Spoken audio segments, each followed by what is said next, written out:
The story begins with a girl named Sydney, a talented violinist from Los Angeles, but fate played a cruel game with her. In a childhood accident caused by a firecracker, she lost the sight in both eyes. For more than 20 years, she lived in darkness, yet deep inside she always dreamed of seeing light again. At last, her sister's efforts paid off, and a miracle happened. Someone donated their eyes. Sydney underwent eye surgery, and everything seemed to go well. Now, her dream was about to come true. When the bandages were removed, she saw the world for the first time in years, but everything was blurry. The doctor told her that her vision would gradually become clear, but from that very night, strange things began to happen. In the hospital, she saw a black shadow come to take the life of an elderly woman in the bed next to hers. Terrified, Sydney ran away, but when she reached there, she found no one. Suddenly, she saw another unfamiliar woman with messy hair, repeatedly saying, "It's so cold." But when Sydney tried to touch her, there was nothing there. The next day,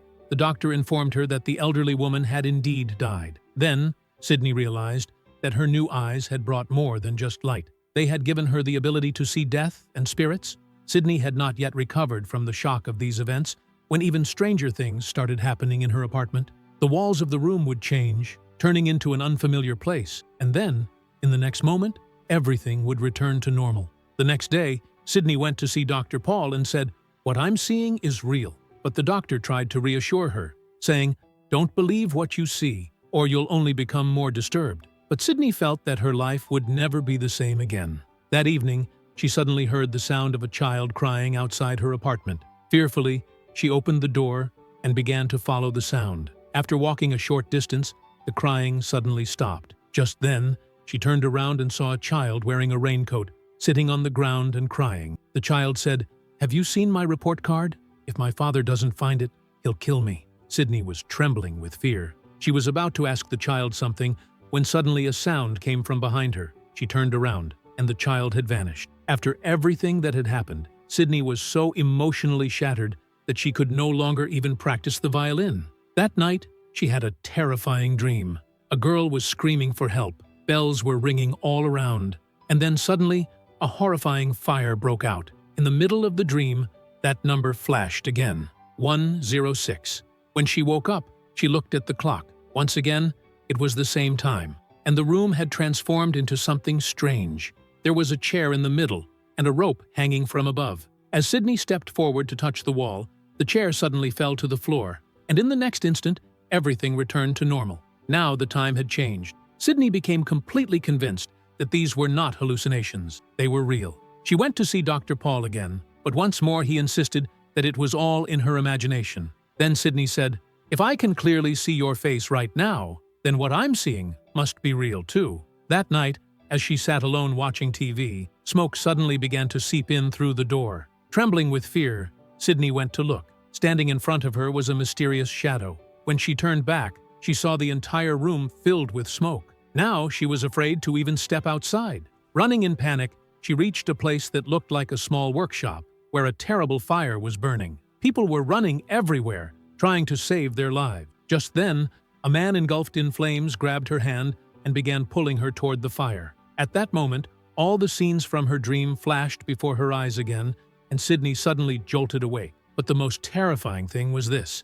Her hand was actually red and burned. A few seconds later, the mark faded away, as if nothing had ever happened. Shaking with fear, Sydney called her sister, but the call went straight to voicemail. Just then, as she was crossing the street, a man suddenly walked straight through her body. Sydney was stunned. The people standing nearby stared at her in shock. As Sydney moved forward, a horrifying accident suddenly appeared before her eyes. When she went closer, she saw the same woman she had seen before, and beside her once again stood that black shadow. Terrified, Sydney ran straight into a restaurant and immediately called Dr. Paul. She said, "Maybe there's something wrong with my eyes. I'm seeing things that no one else can see." But as soon as she ended the call, the strange events began again. The glass of the restaurant window started shattering on its own, but in the very next moment, everything returned to normal. Then suddenly, the menu card on the table began to move, and the next second, it stopped. Sydney stood there in shock, wondering, how was all of this even possible?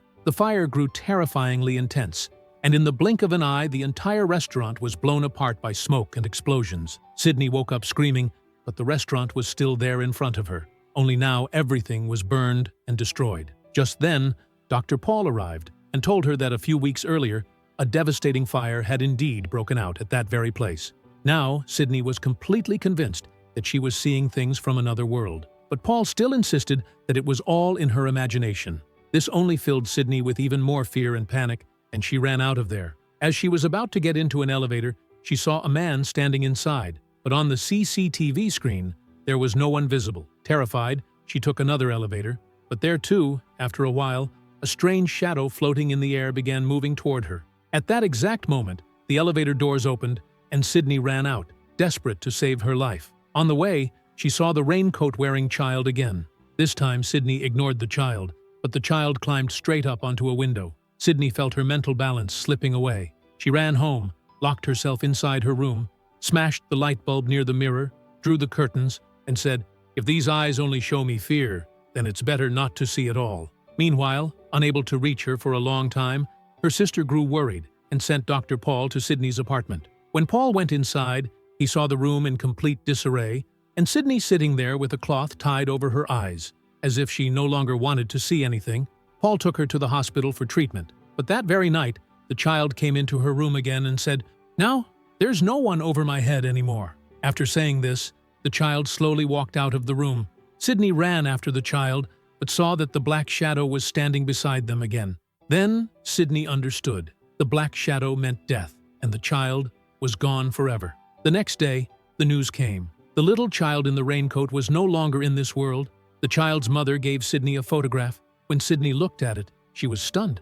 There was a woman in the picture, but the strange thing was, Sydney had never seen this woman before. She ran to the mirror and suddenly saw the same woman's face reflected there, but no one else around her could see it. Now, Sydney began to wonder, was all of this happening because of her eyes? She did a lot of research and discovered that sometimes, along with an organ transplant, the donor's memories and experiences can also pass on to the recipient. At that moment, she became certain that everything was connected to her eyes. She went to Dr. Paul and said, "Tell me the truth. Who donated these eyes?" But according to hospital rules, Paul was not allowed to reveal that information, so he remained silent. Furious, Sydney stormed out. A few days later, Sydney was in an elevator with her sister when a woman stepped inside. As soon as they got out of the elevator, the woman walked straight up to Sydney and said, "Can you see her too?"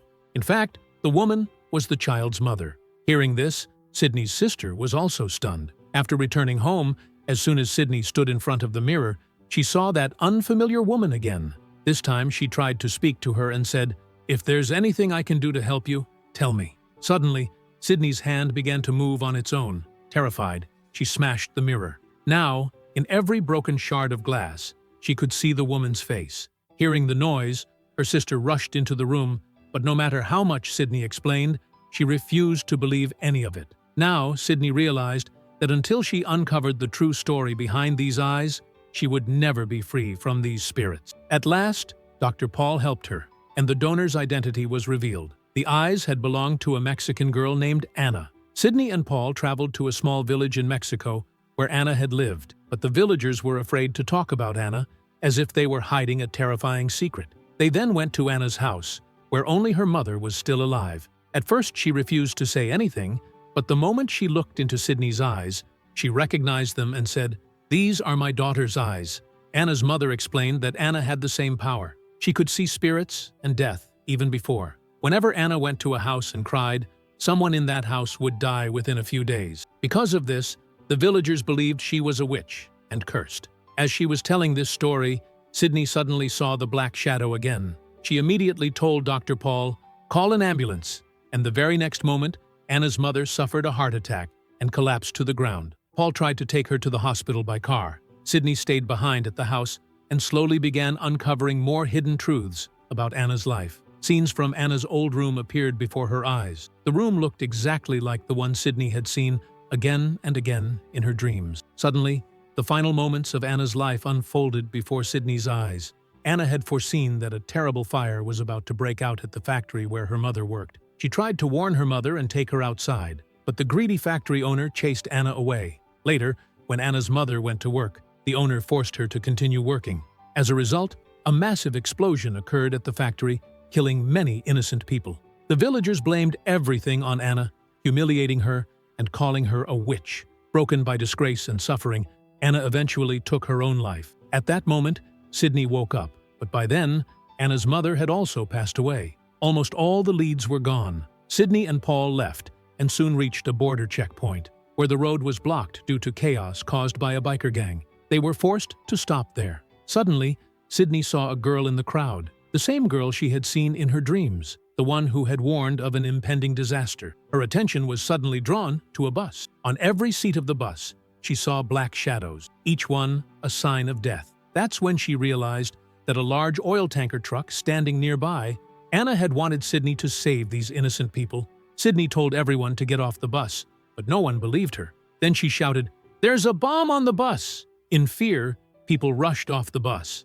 Amid the chaos, the girl's mother fainted and collapsed to the ground. At that exact moment, a high-speed motorcycle from the biker gang slammed straight into the oil tanker. Within seconds, oil spilled everywhere and caught fire. Terrifying flames spread in all directions. In that moment, Sydney saw that the little girl and her mother were still in danger. Paul shattered the glass and managed to save them both. But just then, a massive explosion occurred. Shards of glass pierced Sydney's eyes. The doctors tried their best, but Sydney's eyes could not be saved. She returned once again to the darkness from which her life had begun.